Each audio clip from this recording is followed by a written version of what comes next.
Gopi Jana Balaba Girivaradhari.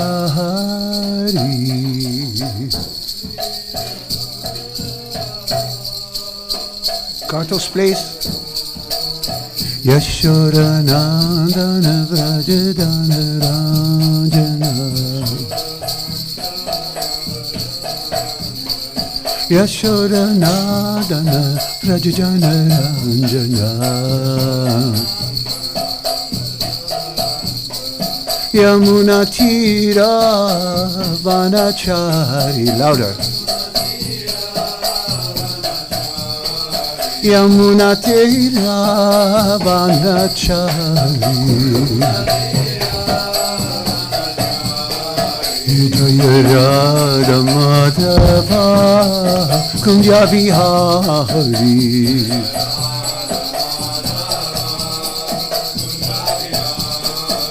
Jai Radha Madhava Kunja Vihari.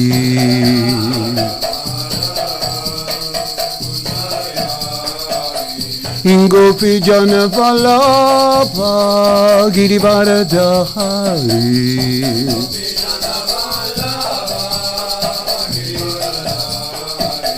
Gopi Jana Vallabha Girivaradhari.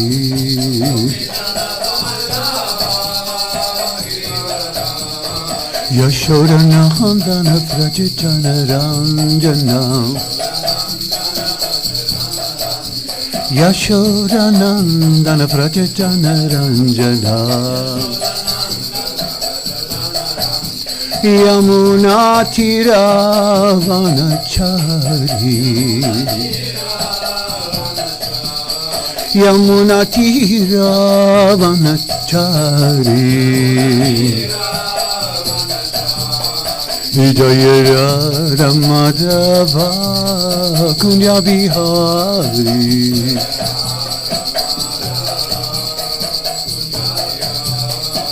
Jaya Radha Madhava Kunja Vihari.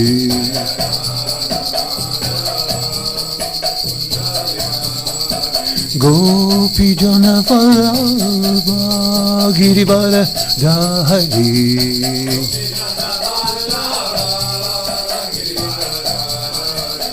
Gopi Jana Vallabha Girivaradhari.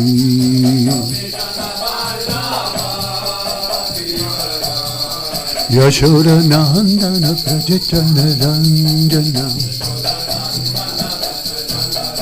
Yashoda Nandana Vrajadana Ranjana. Yamuna Tira Vanachari.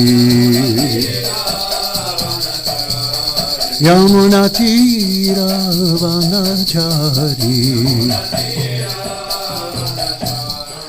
Jaya Radha Madhava Kunja Vihari.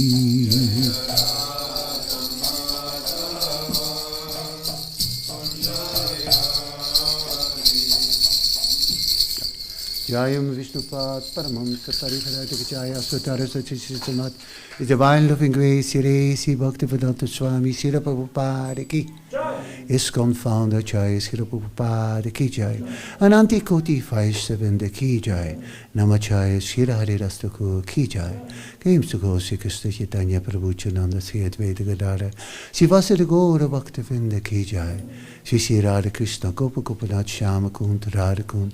Gita Govardhana Ki Jai. Sri Vrindavan Dhama Ki Jai. Sri Navadvip Dhama Ki Jai. Sri Dwarka Dhama Ki Jai. Singhasetra Dhama Ki Jai. Harinam Sankirtan Ki Jai. Transcendental Book Distribution Ki Jai. Good Premanande. All glory to the Sama devotees. All glories to the Sama devotees. All glories to the Sama devotees. All glories to the lotus feet of Sri Sri Guru and Gauranga Jai Sri Prabhupada. Namo Vishnu Padaya Krishna Prasthaya Bhutare Srimati Bhaktivedanta Swami Te Namne. Namaste Saraswati Devi Gaurapranapshare Nivshe Susunivari Pashitare Shatare. Hare Krishna. Reading from chapter 18, text 12. Can you ask next door not to make so much noise, the children, please? Thank you. Om Namo Bhagavate Vasudevaya. Om Namo Bhagavate Vasudevaya. Om Namo Bhagavate Vasudevaya. Reading chapter 18, text 12. Anistam istam isram cha Trividam karmana phalam. A little louder. Bhavatya yaginam pretyam Natu sanyashinam kvachit. Anistam istam misram cha. So try to, especially, every day you read the verse and try to see if you can learn it by heart. By the end, so try three, and then three cha, until then you keep your mind engaged, or else you become an automatic pilot, like that. Okay, there we go again. Anistam nistam nisram cha. Trividam karmanam phalam. Bhavacha yaginam precha. Natu sanyashinam kvachit. So, if you look at me, so the first letter starts with an A, and the first line of the second line starts with a B. So that's in Dutch we call it an ezelsbruggetje. An ezel, it's a bridge to learn things. How you say that in German? Huh? Ezelsbrücke. Yeah. Okay, there we go again. Anistam istam misram cha. Trividam karmana phalam. Bhavati yaginam precha. Natu sanyashinam kvachit.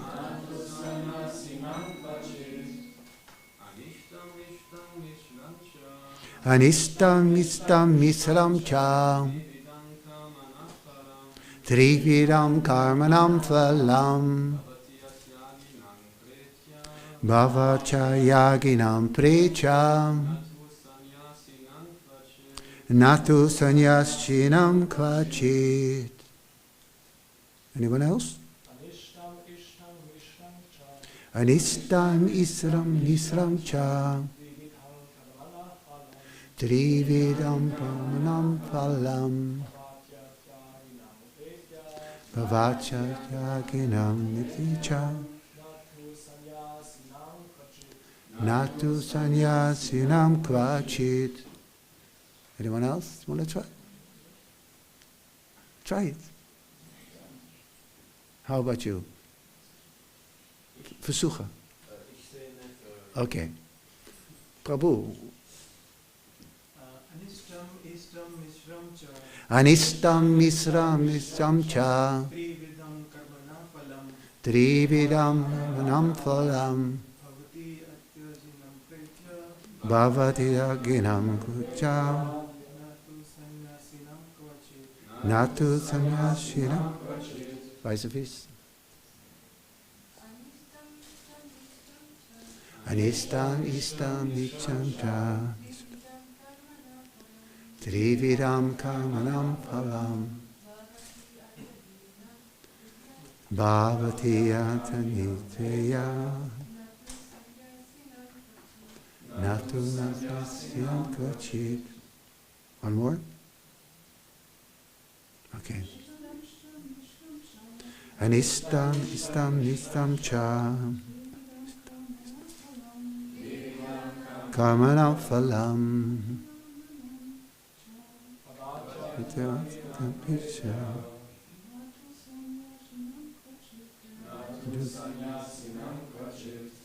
Anyone knows the first line by heart?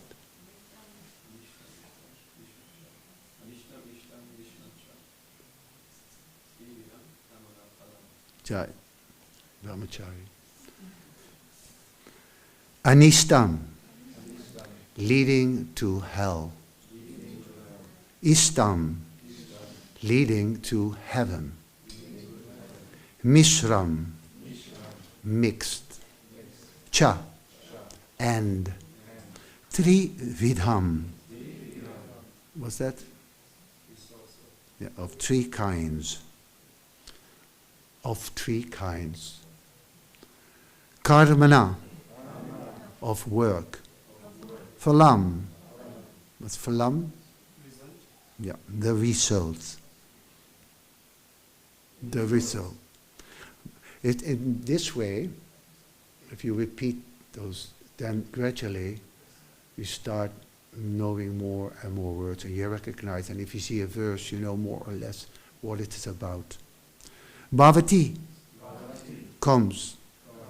Achaginam, for those who are not renounced.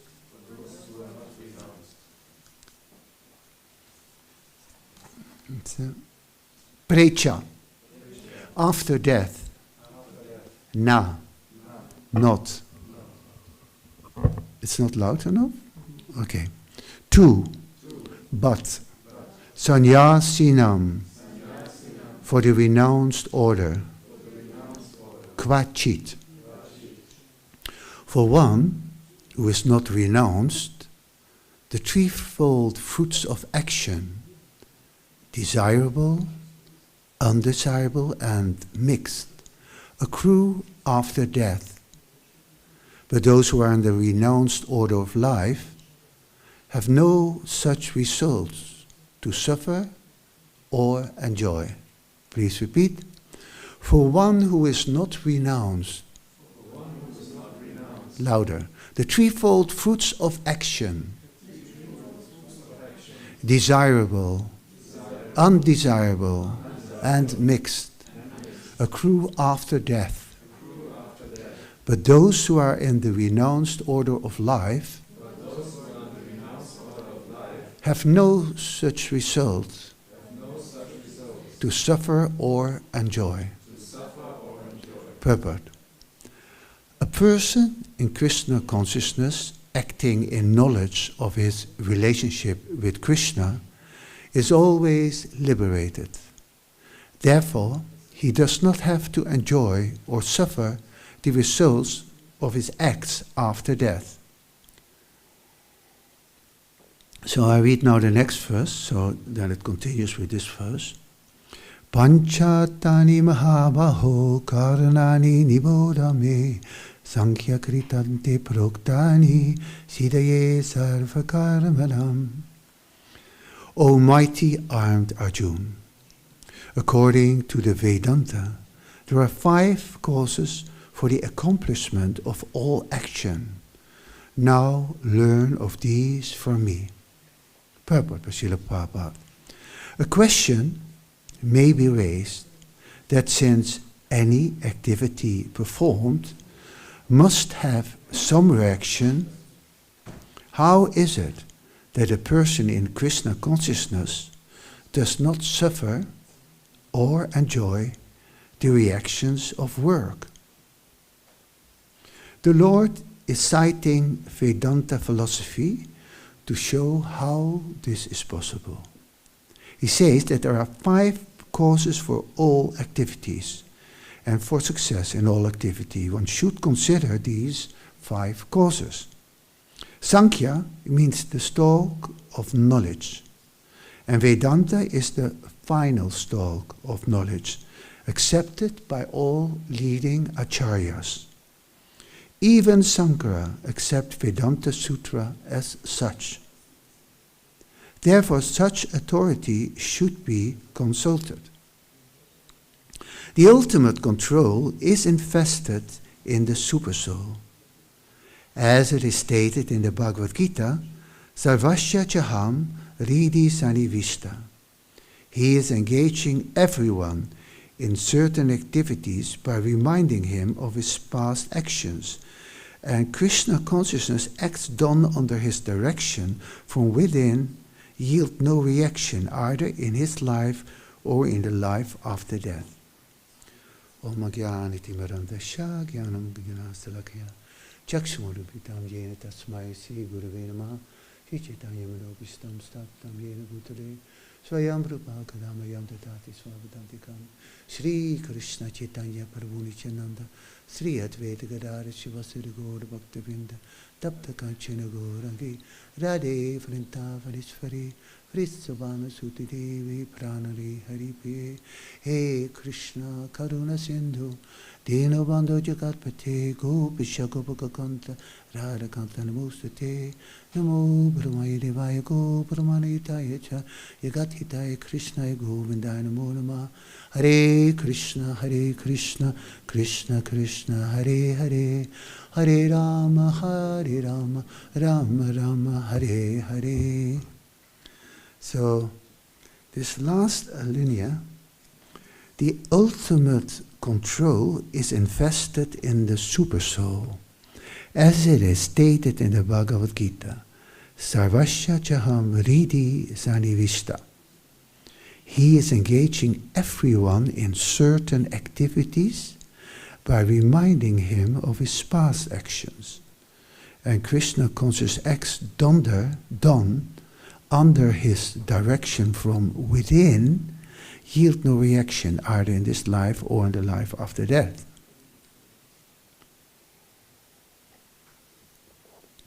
Yeah.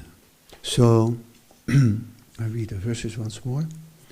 For one who has not renounced the threefold fruits of action, desirable, undesirable, and mixed, accrue after death. But those who are in the renounced order of life have no such result to suffer or enjoy.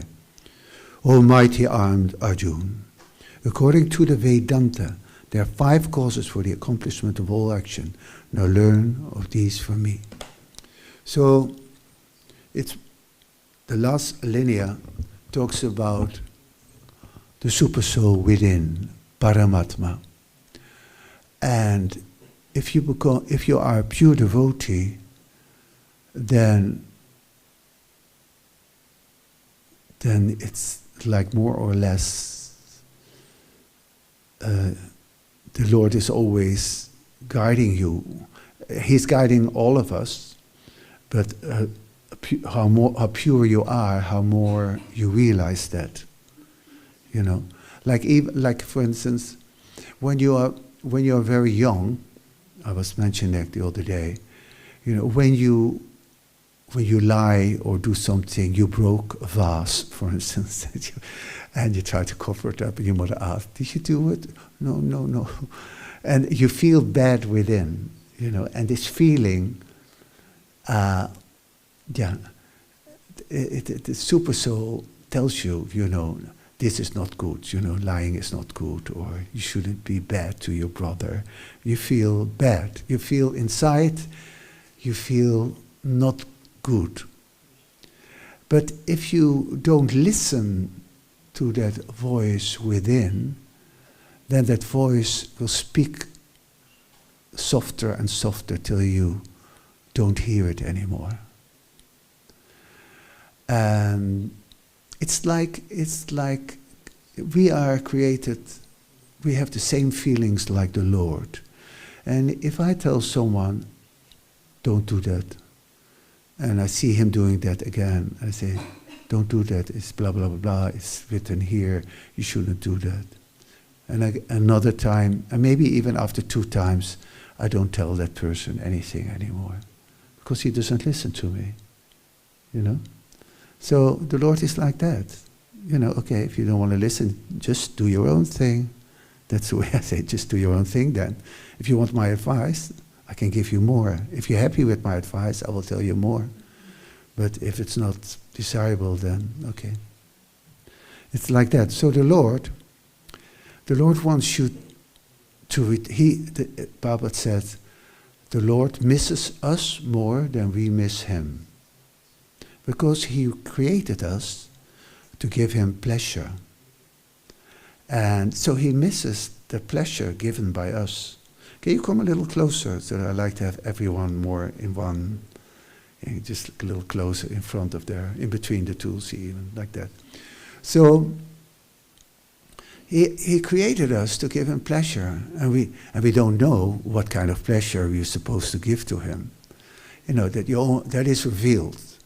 So the more Krishna conscious you are, the more is revealed to you. You can study the whole Bhagavad Gita and learn all the slokas by heart and all the Bhagavatam. But that doesn't mean that you have grasped the essence of Krishna consciousness. The essence of Krishna consciousness you will only realize by pure devotional service, by serving. So, like, for instance, it's Arti, Sundar Arti, was Sundar Arti, and there are more devotees living in the temple than there are here present. And they might come when there's a big festival, but when it's maybe not so many, it's not so exciting. But that means that we go to the Arti for our own pleasure. And if you go to the Arti despite how it sounds or how, even if there's only one person, then you do it for the Lord's pleasure. So especially if you live in the temple, then it's more or less you are obliged to come to a morning program and to the evening program. And now there is, there's recordings by television or the internet, and then people sit in the comfort of their home and watch it, sitting in a nice, comfortable chair, etc. But it's much more fun if they all here gathered. It's much more of an atmosphere. So like that. So the Lord, he's a person, and the more you treat him as a person, I myself treat the Lord as I like to be treated. I like to get presents. So whenever I go to a temple, I always bring him or a present, generally jewelry or something like that. Like that, or fruit or flowers, so here there's a shortage of flowers, so I told, the head Pujari, because he was putting on Facebook out that devotee, please help, we need some Lakshmi for flowers, because there are no flowers in the garden in the winter. So, but you can also, every guest that come, like this morning for Mongol Art, for Guru Puja, there were 3 Indian guests. And I said, and they came and they said, next time can you bring some flowers for the deities? And I said, oh, I didn't know about it. Oh yes, I will do it. Like that. And then they will do it. And by giving to Krishna, then Krishna is pleased, and then the heart gets more purified. So how more you give to Krishna, how more you become happy. It's just a simple thing. Sometimes there's people you can relate to right away, or you feel at home with. Huh? Do you have that? Sometimes that you have persons and you like them right away, and you feel at home with them, comfortable. And others, not so much. You don't have anything in common. But if that person starts giving you things, like a pair of socks, or it says, oh, can I help you with this? Then, yesterday someone gave me socks, and I liked already that person, but I thought, oh, that's nice. Then I immediately start liking the person more. And that Krishna is like that. If I'm friendly to you, then automatically you start liking me more, right? And if I ignore you, then you don't think, but oh, Parividha. So, oh, Parividha is very nice to me, he gave me socks. So no, I didn't give him socks, but it's just an example. So like that. So the Lord just wants our love. That's he's craving for it. Just like we are craving for love and affection and kind words. So the Lord is like that. He has feelings. And therefore for him, the most painful things are the impersonalist who denies his presence. Who just, it is painful. Like if you would enter a room and everyone ignores you, that's very painful, isn't it? If no one says, oh, Haribol, oh, Jai. So I have that with guests coming. So like yesterday, was it yesterday? Yeah, yesterday. Yeah, yesterday. So many people were sitting at a reception, talking to each other, the girls there, the boys there. And then, an elderly German couple came in, and he came out again. And then I went after them and said, excuse me, they were German. I said, Hare Krishna, is this the first time? Ja. Oh, how did you come here? Ach, ja, wir haben gesucht auf das Internet etwas Interessantes in this neighborhood. Und darum sind wir gekommen. Und but I forgot that there were books. I wanted to give them a book, but I forgot that they were there. So then I was looking for prasadam, so at least someone from the kitchen gave me some sweets. And then 3 after the feast, it was quiet, not so much devotees. Then also 3 Indian guests came, also for the first time. So like that, no one talks to them, and they come and go. So if we live in the temple, then it's our duty to act as a guest master.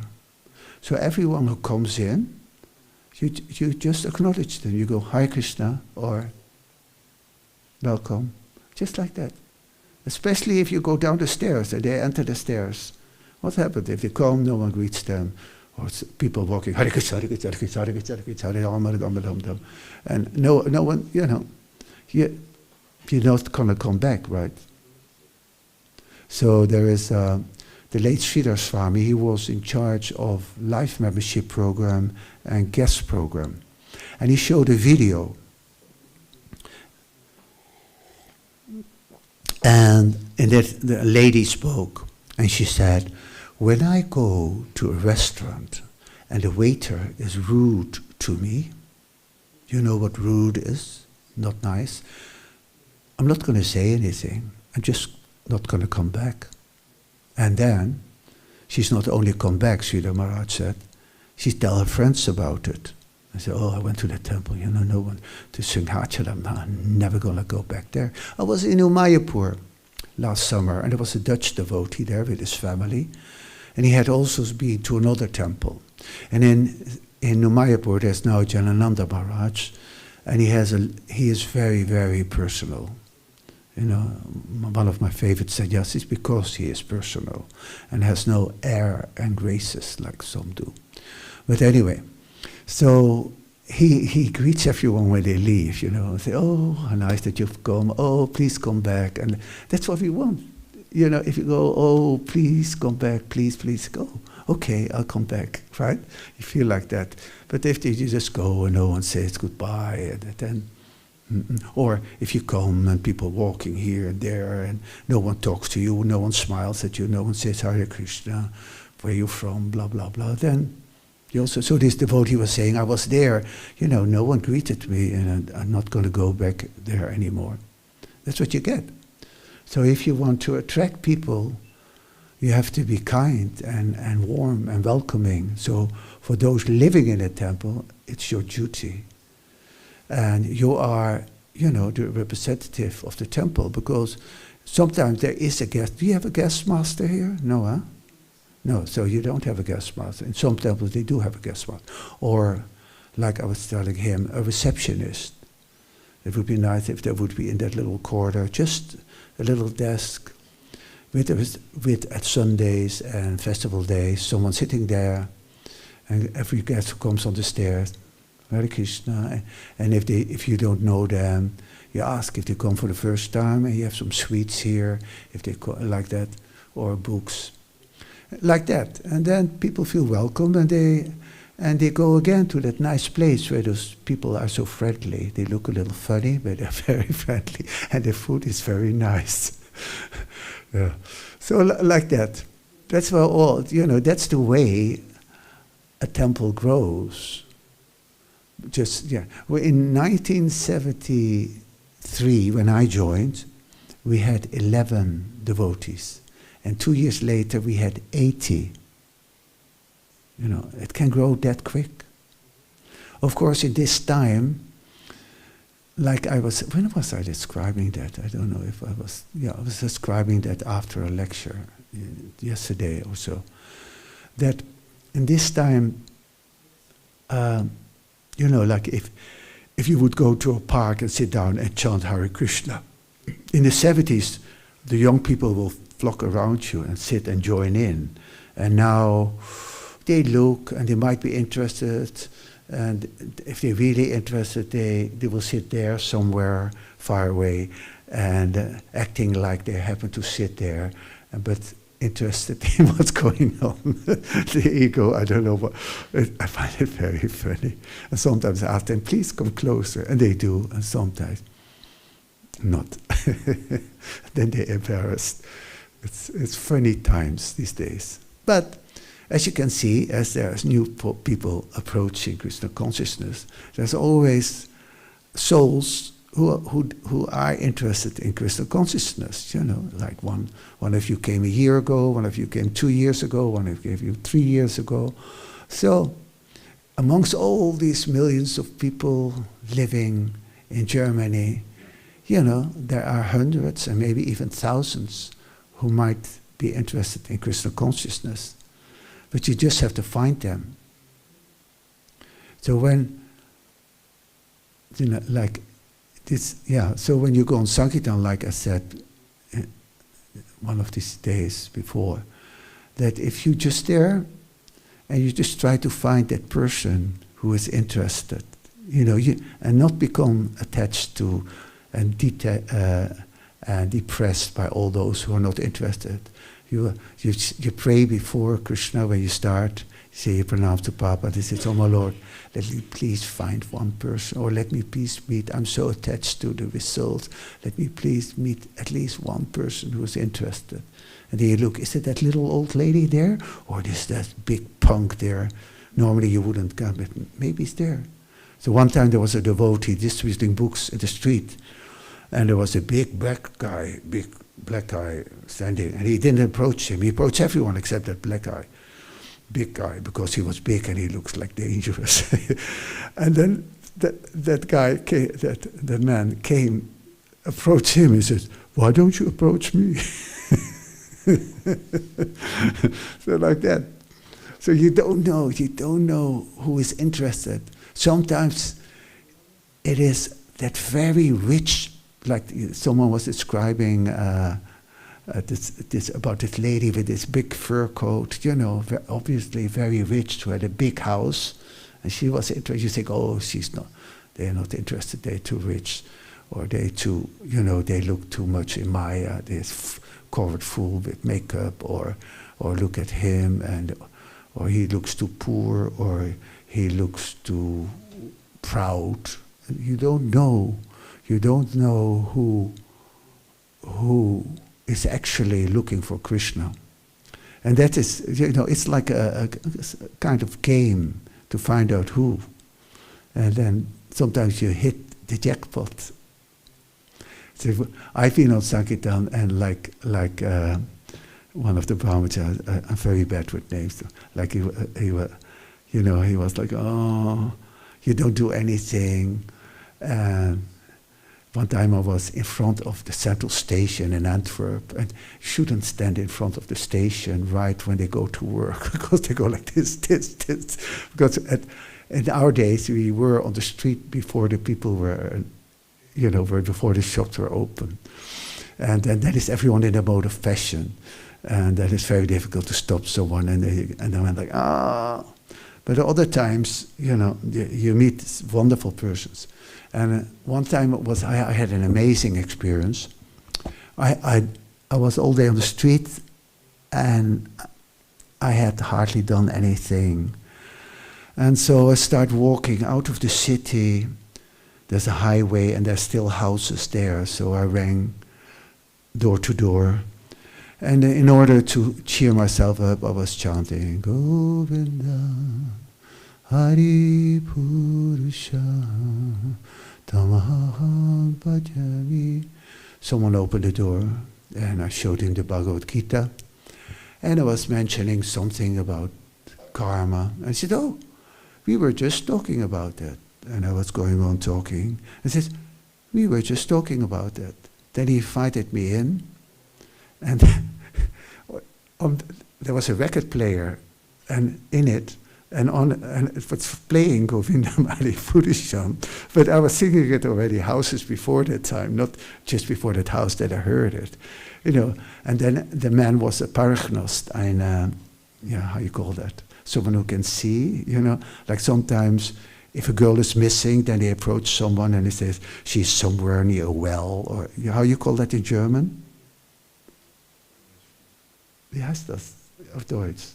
Jemand, you know, wenn jemand ist, wenn ein Kind ist verschwunden. Was? But a man, jemand who feels or who sees. Huh? Louder? Okay. Anyway, so he was like that. Anyway, so they took a Gita, which was nice. An end of the day. So you can meet all kinds of persons, you know, and like that. But mostly on Sankirtan, you meet people who are not interested. And it's difficult because, you know, you think, why am I here? I'm just wasting my time, like that. But if you're on Sankirtan and it just gets too much, then you can just go to a library and read. Open a book and read till you get inspired again, you know. Because if the energy drains you out, if you're like this, then no will take. You have to be Hare Krishna. You have to be like this in order to someone to get a book. You have to beam out that you're happy with this book, and that's why I say, like the Brahmachari was saying, you know, because I like people. You know, I would say, you know, this book made me happy, so I want everyone else to become happy too.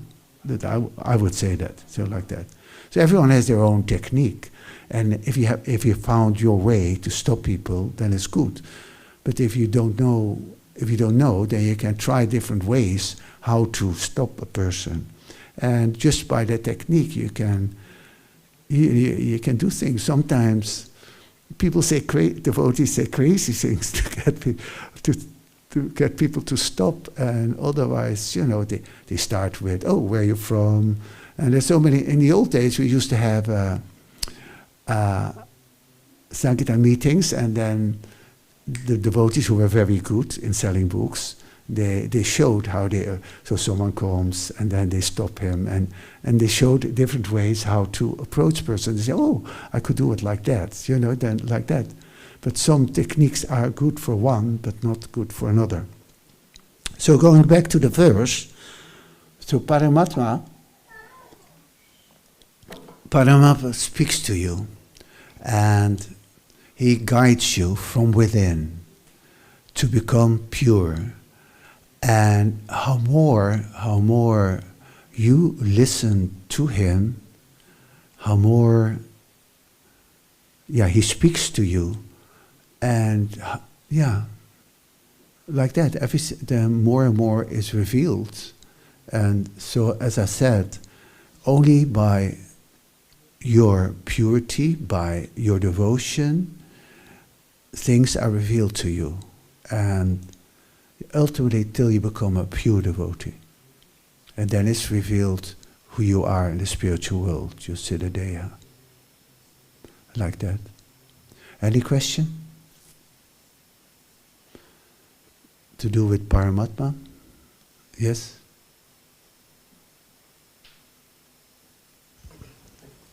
Loud, clear. Mm-hmm.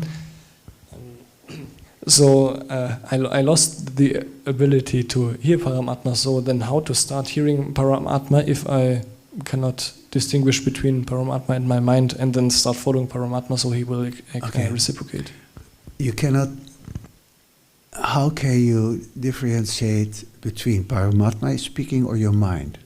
Well, the mind is generally telling you to enjoy, and Paramatma to become Krishna conscious. Things, and you will know, right? By experience, you will know who is speaking like that. And the mind, although it said the mind is in goodness, say for instance, it's nothing to do with the Paramatma, it's just with the mind and the intelligence. Say in the morning, right? So you wake up, and say you wake up at 3 o'clock, and you're wide awake. And you look at the clock, and it says 3 o'clock. Then your mind might say, it's too early. Or your intelligence say, well, if you get up now, or maybe Paramatma might say that, you can get your rounds done, Or if you're tired, it's 3:45, you feel, oh, I'm tired. Then your mind go, oh, I'm too tired to get up. But then Paramatma or intelligence will say, well, if you get up now for Mangalarti, you take rest afterwards. Okay, then I get up, I take off. And then after Mangalarti, you might be still awake.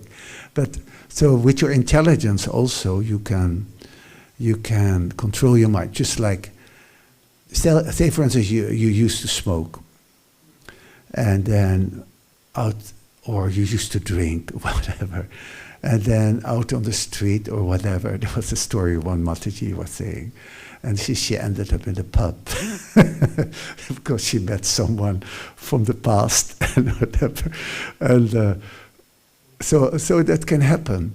So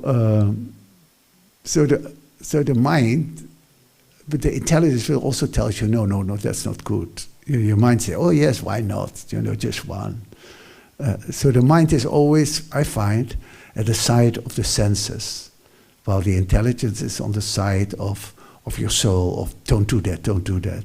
And your mind goes, oh, it's okay, just one, or why not? Isn't it? Do you have that feeling sometimes, that your mind and intelligence, not really? Because always you have to make a decision. There's always all the time you have to make a decision. Shall I go to the arti or not? Shall I get up or not? Yeah? Shall I go out or not? Shall I, whatever. So your mind tells you one thing and your intelligence says one thing. And if the mind takes over, or the intelligence takes over. And if the mind, so sometimes the intelligence says yes, and sometimes you say, no, don't do it. And sometimes the mind says, no, I don't want to do it. Or the mind says, yes, I want to do it. It tells you, no, don't do it. And other times the mind says, no, I don't want to do it. The intelligence says, yes, do it. It's good for you. Remember the last time you didn't do it? You were not happy by that. Remember? So do it this time. It will make you happy. And that might be also Paramatma. Who knows? Any other question? Last time, last chance. Leaving tomorrow. So what time normally the class goes on for? Huh? Around this time? It's 7:45, yeah? So, and no more questions? All right. Bhagavad Gita ki jai. No, too late. No, okay, no, it's all right. I actually have a question which applies to my personal situation. So yes. Maybe we can discuss later. Slow speaking, yeah. I'm a little deaf. Yeah, go. I have a question which applies to my personal life situation, and so I have to give you the context. So maybe we can talk later. It will take a while to discuss. You gave me the context, yes? Right now? No, so what is your question? So my question is related to my personal life situation. Yeah, I heard that. Yeah, and so I have to give you the context, and it will take a while to explain everything. So that's why we can talk later. Can you condense it? Sorry? Can you condense it? Condense. Okay, so I'm an exploration geophysicist by qualification. I worked in the oil and gas industry for a while, like 3.5 years, and I was a bit lost because I wasn't really interested in that heavily polluting industry, so I was looking for an alternative. So I was looking for new directions, basically. I had a startup, and then last year I found, last year, I found my purpose, sort of. I thought it's a God-given purpose. I got opportunities in green energy, in clean environment, like that. And I've been very happy. But the thing is, when I listen to devotees, monks, people like you, I just start feeling, am I doing the right thing, or should I become a full-time devotee like everyone? Like, is it? I mean, yesterday there was someone who gave a lecture at the end. I don't remember his name, but he was saying that if you are on the right path is the path leading to the God, and if you are just doing that, that is everything. That is all you should be doing. So then again, this question keeps, It's at one point you just want to be in the temple, just like those devotees living in the temple. They also were living outside before, and they just felt like, I don't want to stay outside. I want to be all the time in the temple. But others, they find it enough to come once a week or like that. It's up to you. It's how you feel. If you're okay outside, then just start first going more often to the temple. How far away do you live from the temple? I live in Dresden, so the nearest temple is in Leipzig, but it opens only on Saturdays. So sometimes I go to Berlin, but I've also been to other ISKCON temples like Amsterdam, Zurich, Praha, Krishna Valley, Budapest. Yeah. So you just go as often as you can and attend as many Ratha Yatra festivals as you can in Cologne, in Vienna or whatever. Yeah. So, and then, the more like that. And at one point you think, I can't live without the devotees. Then you see it. Then first of all, you can just, during your holidays, just stay in the temple for a week or for a month and see how it is. I just did that. I'm here since 22nd, and then on 31st I was in Budapest for Sankirtan festival. Then I came back, so I've been here for like 10 days almost. Okay. Yeah. The thing is, it's an addiction. Yeah. So my question is basically, since Sri Ram and Sri Krishna have always talked about, there's heavy emphasis on kartavya and karma, so deeds and duties, like that. So my duty I might have some other role to play in this world, like, green energy transition, for example. So what? For example, the purpose I have found recently is participating in the green energy transition. So it has nothing to do with maybe that's my role in the world and not being a devotee. So this is the confusion. This is a dilemma. Say that word slowly. Yeah, sorry? That word. So the thing is, I'm in a dilemma. Yeah. I can't hear that. What? No, it's not the mic. It's just you speak too fast. Blah, blah, blah, blah. I am blah, blah, blah. No, I am what? So I'm in some kind of dilemma. Dilemma, I understand, yeah. Yeah, so the thing is, I am doing something which I am very happy about. I'm excited about my career. But from time to time, this keeps coming to my mind. Yeah, I understood that, but you explained that already. Yeah. So since Sri Ram and Krishna talk a lot about karma and kartavya, so deeds and duties. So maybe the career which I'm pursuing right now, maybe that is the role which the God has chosen for me. Like, this is the kind of contribution I'm supposed to make to the world. The Lord wants you just to go back to Godhead. And, if He prefers if you do it 100% than 80 or 60. But if you're not ready for it, then He will be happy. If you do 80 or 60, at least you do something. He prefers 100% because He wants you to go back to Godhead. So, you don't have to wonder about that. You have to just go take association with devotees as much as you can, and till at one point you feel I can't live without them, then you move to the temple, or so close to the temple that you can visit every day, or like that. Because now you live far away, you can also move and live near here or near Cologne or whatever. So like that. So it's you. You will feel it. All right. Does it satisfies you or not? Not really. No, not really. No, I say you have to. First of all, you live near the temple. If you and visit the temple more, associate more with the temple, and if that satisfies you, then it's okay. But if that is still not enough, then just become a full-time devotee. Which means, like, you do devotional service, because there's many people living outside and they have a job, and they just also help cooking or help cutting vegetables, help cleaning the temple or work on the grounds. You can do so much devotional service while living outside. Yeah. I'm doing the same right now. Yeah. So like that, you just continue with that, and more, and then you feel satisfied. Okay? Yeah. Hare Krishna. Hare Krishna. Srila Prabhupada ki jai, Bhagavad Gita ki jai, Hare Krishna.